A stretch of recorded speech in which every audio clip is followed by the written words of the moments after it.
Blessed the Lord's Day at magandang umaga sa ating lahat. It's a privilege for me to share God's Word to you today. And tayo po'y dadako sa libro ng Philippians, chapter 3, verse 13 and 14. So tayo po'y kunin ang ating mga Biblia, tayo po'y basahin. Let me read.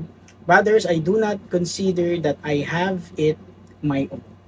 But one thing I do, forgetting what lies behind and straining forward to what lies ahead, I press on toward the goal for the prize of the upward call of God in Christ Jesus. Tayo po'y sandali manalangin.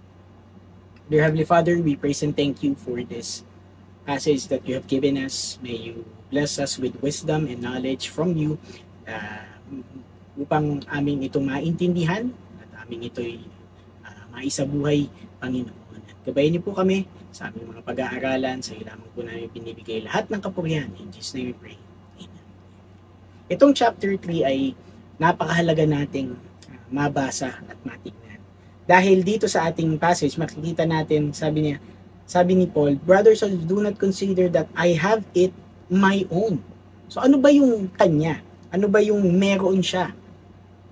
Kung titignan natin, nandito din siya sa chapter 3. Sabi niya dito, sa verse 3, for we are the circumcision who worship by the Spirit of God and the glory in Christ Jesus and put no confidence in the flesh. Sabi ng 4, though I myself have reason for confidence in the flesh also.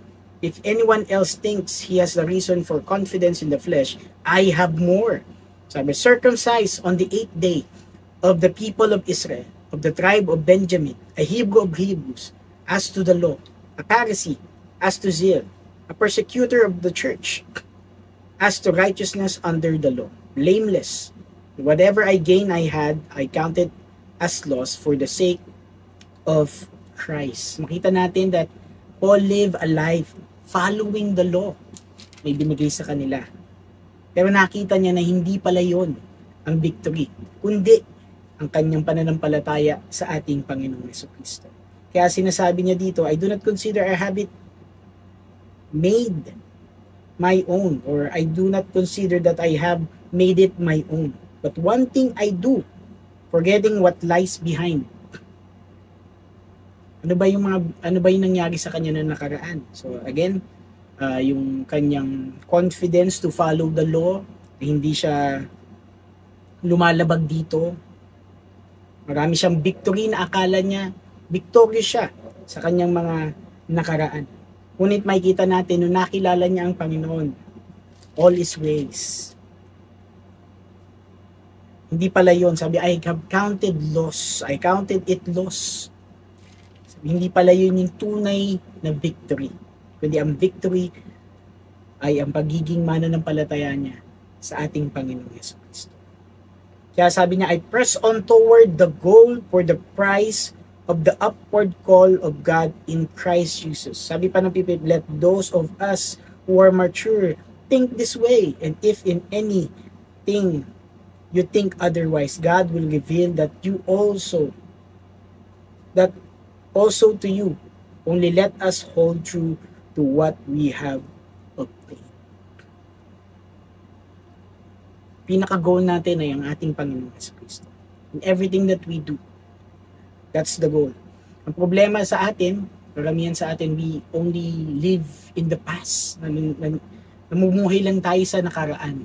Sa mga past victories natin, sa mga past failures natin. We only think of ourselves na dahil nakamit ko na to, okay na ako sa buhay. Or dahil nangyari sa akin ito, ayoko na magpatuloy. Pero ang ganda na sinabi ni Paul dito, we should press toward the goal. Ang goal natin dapat ang ating Panginoon sa Kristo. That is why, ang ating passage ngayong umaga ay bibigyan natin ng title, To Keep Moving Forward. Katulad ng isang sasakyan, pag ito ay ating nilagay sa primera, ito ay pupunta paunahan. Hindi naman natin siya nilagay sa reverse para pumunta, mag-backward, kundi forward sa first gear. At ganun dapat tayo. Patuloy tayo nag-move forward in everything that we do, especially para sa ating Panginoon. Hindi dapat tayo namumuhay sa nakaraan. Dahil nakaraan ay nakaraan na. Pwedeng itong pagpulutan natin ng lesson, nakita natin yung provision ng Panginoon, nakita natin yung lesson na ibinibigay sa atin ng Panginoon sa ating mga nakaraan. Ngunit, hindi maganda na tayo mamuhay lamang doon. Kundi dapat tayo namumuhay sa present at lalong dapat namumuhay tayo para sa future, para sa goal natin na makamit ang crown of glory na ibibigay sa atin ng ating. Dito sa Philippians chapter 3, Paul addresses the issue of confidence in the flesh, reminding the church that the true righteousness comes from faith in Christ, not from following the law or their own accomplishment. Kita din natin dito sa 13:14, Paul uses the metaphor of a race that describes the Christian journey. He acknowledges that he has not yet reached perfection or fully attained his goal. But he presses on, forgetting what is behind and straining forward to what is ahead. This imagery of pressing toward the goal for the prize of upward call of God in Christ Jesus serves as a powerful encouragement for believers to keep moving forward in their faith despite challenges and setbacks. So the focus of these verses is about moving forward in the Christian life. Ganun dapat, we have to move forward. Leaving the past behind and continually striving toward the ultimate goal in eternal life with Christ. That's the ultimate goal. Habang buhay nating pamamalagi sa piling ng ating Panginoong Jesucristo. And most Christian, yan ang ina-attempt, yan ang iniisip, yan ang goal, yan ang kagustuhan nila sa kanilang buhay na marating. Eternal life with Christ. Paul's words are a reminder that our spiritual journey requires effort, perseverance, and a clear focus on Christ. Ay kung wala tayong pagpupursige, wala tayong clear focus papunta sa Panginoon, we will be led astray. Madali tayong maswept away, madali tayong ma-discourage, madali tayong mawala sa path na binigay sa atin ng ating Panginoon. This passage encourages us to keep our eyes fixed on the future, not dwelling on past failures or successes, but pressing forward with determination toward the prize of eternal fellowship with Jesus. Kaya ang ating first point,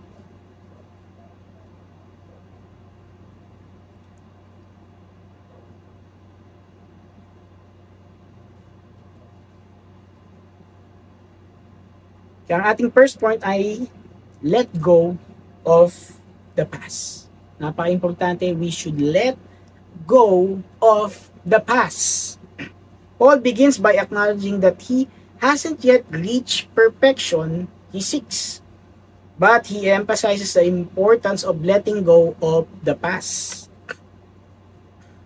In our Christian walk, holding on to past mistakes, regrets, or even successes can hinder our growth.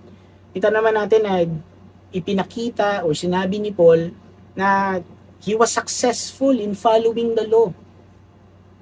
Pero kung nanatili siya doon, hindi niya makikilala ang ating Panginoong Jesucristo. Kung hindi kumilos ang Panginoon sa kanya, hindi nagpakita ang Panginoon sa kanya, he will still live that same life. Ngunit kung nakikita natin dito that Paul is pressing forward. Papunta siya sa hinaharap. Kasi yun ang gusto ng Panginoon sa kanya. Na makita niya ang katotohanan, na i-share niya ang katotohanan, na gawin niya ang katotohanan sa kanyang buhay. That is why we should release past failures. Isa ito sa pinaka-importante. We have made mistakes, fallen short, or struggle in our spiritual journey. However, through Christ, we are a new creation. Tandaan po natin, God gave us a new life, panibagong buhay. upang i-live out natin itong bagong buhay natin para sa Kanya at hindi na para sa atin. Our old life with its failures and sins has been washed away by Jesus' sacrifice. Holding on to guilt and shame only keeps us from fully experiencing the freedom and grace that Christ offers. Kung tayo mananatiling nabubuhay sa nakaraan, yung mga sakit na nararamdaman natin, yung mga disappointments natin sa ating mga buhay, yung mga hindi natin nakamit, hindi natin makikita yung clear picture of our future. Baka present lang nahihirapan na tayong mamuhay dahil namumuhay tayo sa nakaraan. Ngunit ito'y sinasabi sa atin ng Panginoon. Mamuhay tayo sa panibagong buhay na ibinigay niya.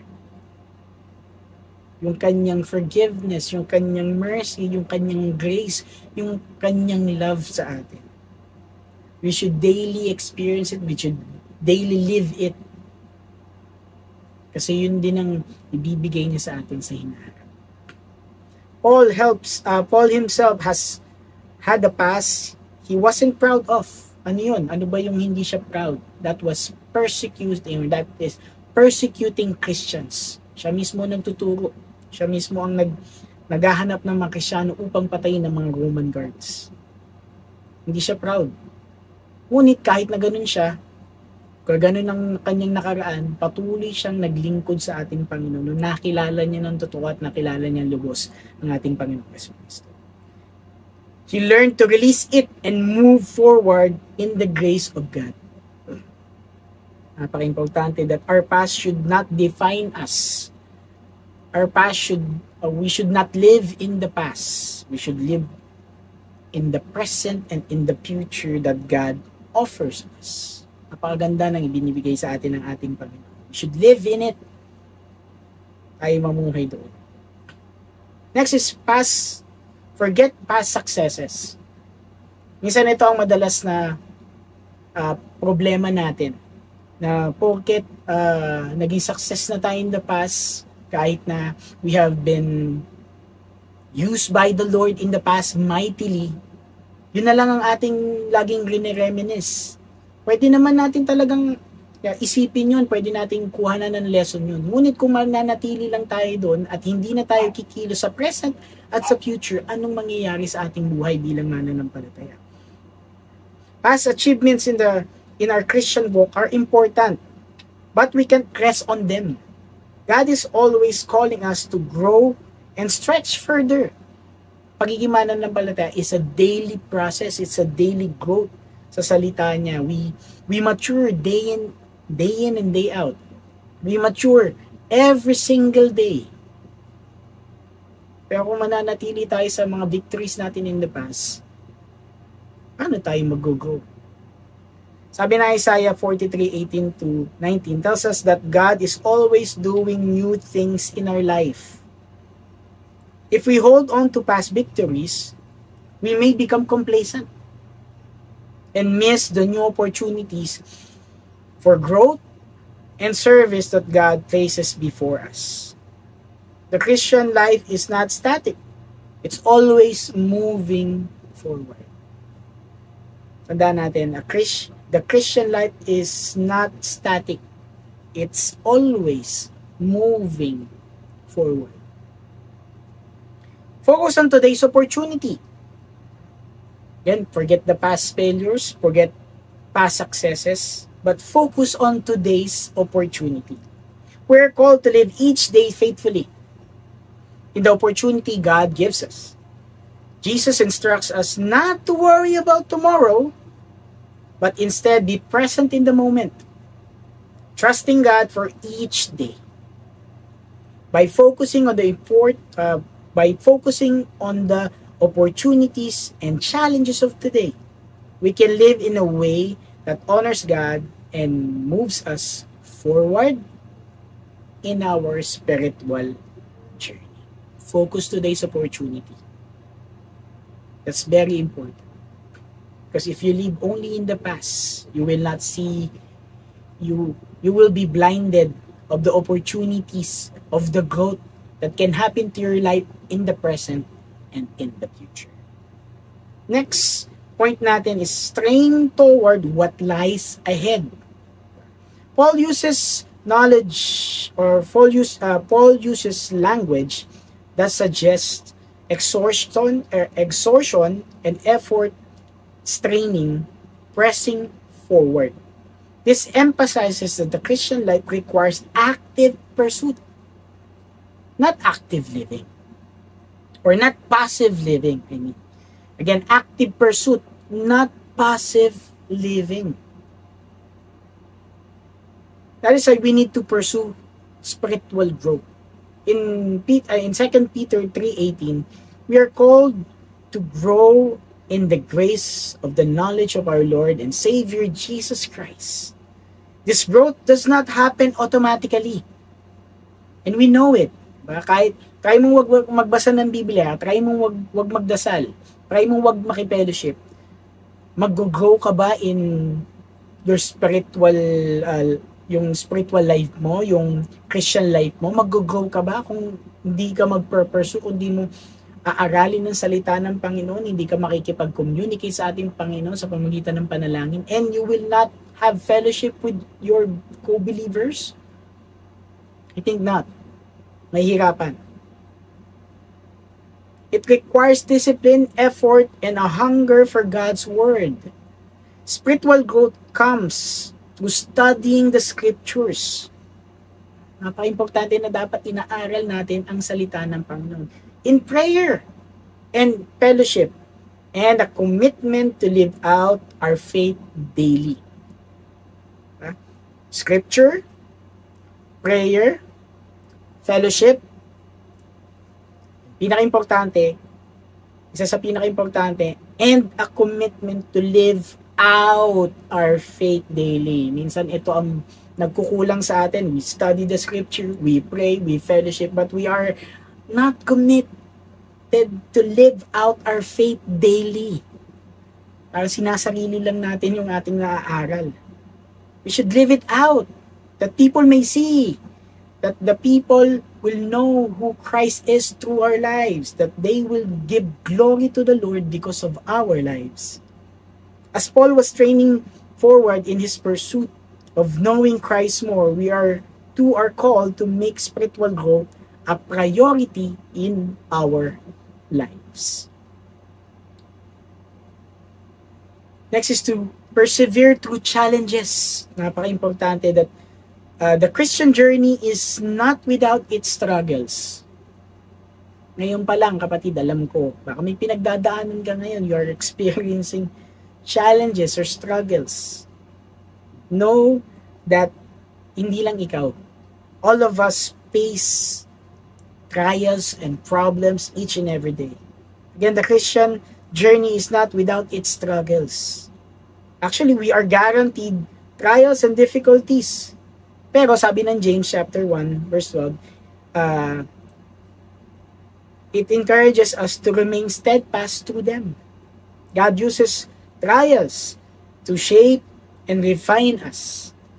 And as we persevere, we grow stronger in our faith.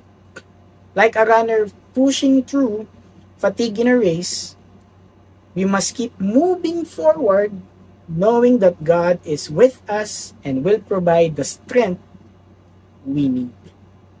There would be struggles, there would be trials and difficulties, but know that Christ is always with us, helping us, pushing us to move forward. Not backward, move forward. And our last point is, press toward the goal. Paul's imagery of pressing toward a goal is a vivid picture of the Christian life as a race, with the finish line being eternity with Christ. That is why the prize is Christ Himself. Paul makes it clear that the ultimate prize we're running toward is not material reward, but Jesus Christ Himself. What a great reward. What an amazing reward.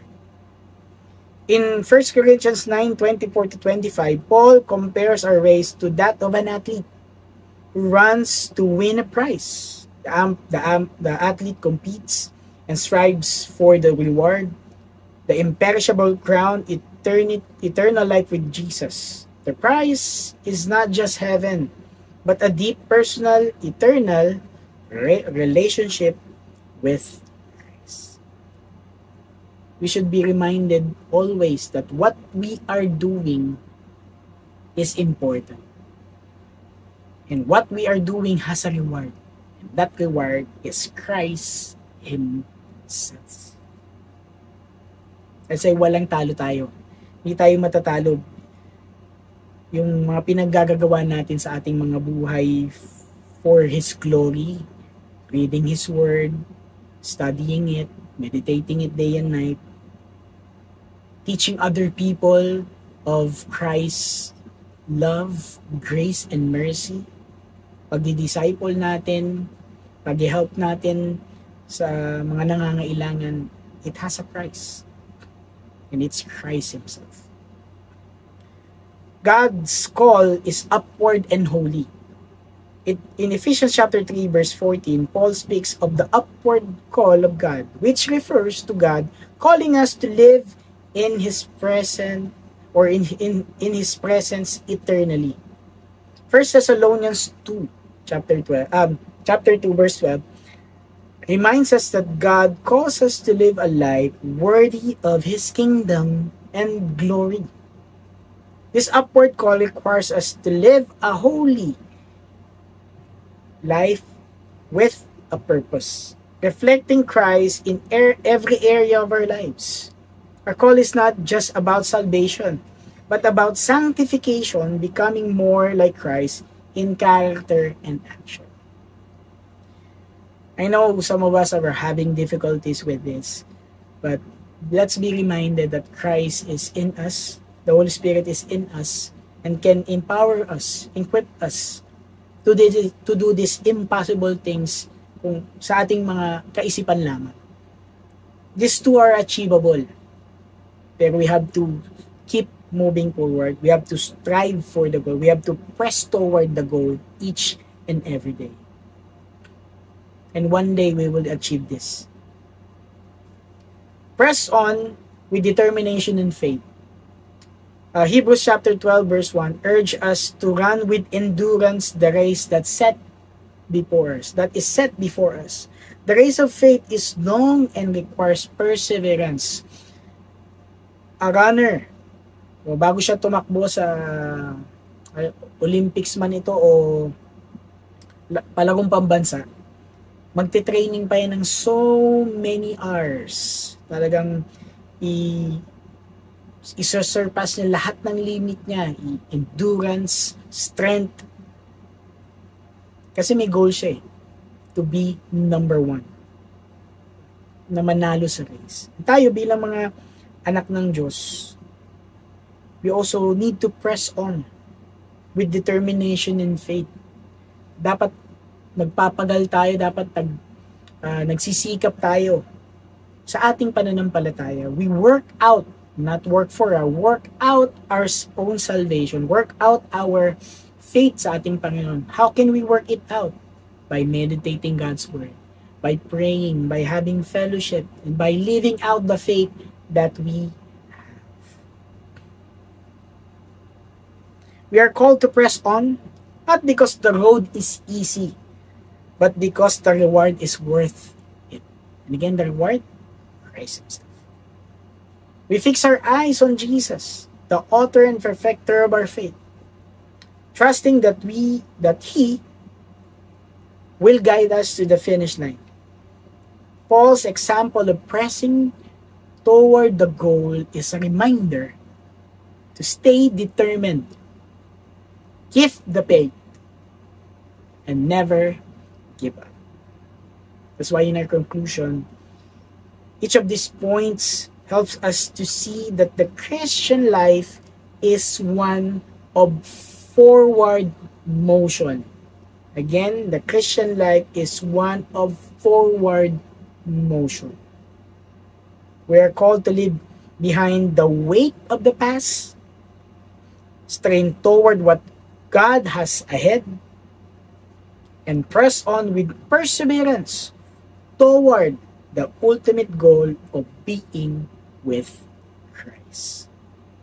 Our journey is without challenges, or is not without challenges, but the price awaiting us is worth every single effort. Mga kapatid, keep moving forward, trusting that God is with us every step of the way. Again, trusting that God is with us every step of the way. And that is true. Let us pray. Our dear Heavenly Father, we praise and thank you for your goodness, your faithfulness, your grace, your mercy, your love towards us. Maraming salamat po for being with us each and every day of our lives, Panginoon. And help us to really move forward sa mga nakaraan naming failures. And tulungan niyo po kami na not to live in the past successes, but move forward in the things that you want us to do, to become more successful, to become more victorious, that gives glory to your name. Help us to move forward, Panginoon. Help us to dwell in your presence. Help us to really have this desire to know you more, to live out our lives that gives glory to your name. Give us the strength to endure challenges and difficulties sa aming mga buhay. That when we become victorious, when we finish these difficulties, these challenges that we have, that it might bring glory to your name.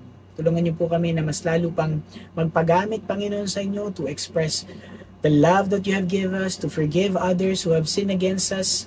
And kami po rin ay humihingi ng kapatawaran sa aming mga pagkukulang at pagkakasala, Panginoon, sa inyo. Marami pong gumagambala sa aming mga buhay, marami po kaming isipin. Ngunit alam po namin na pwede ka po kaming magtiwala, Panginoon, sa inyo. That you will help us to overcome all these things, Panginoon. Heal our hearts, heal our minds, and may all that we do brings glory to your name. Maraming salamat po. And we ask this in the name of our Lord and Savior, Jesus Christ. Amen.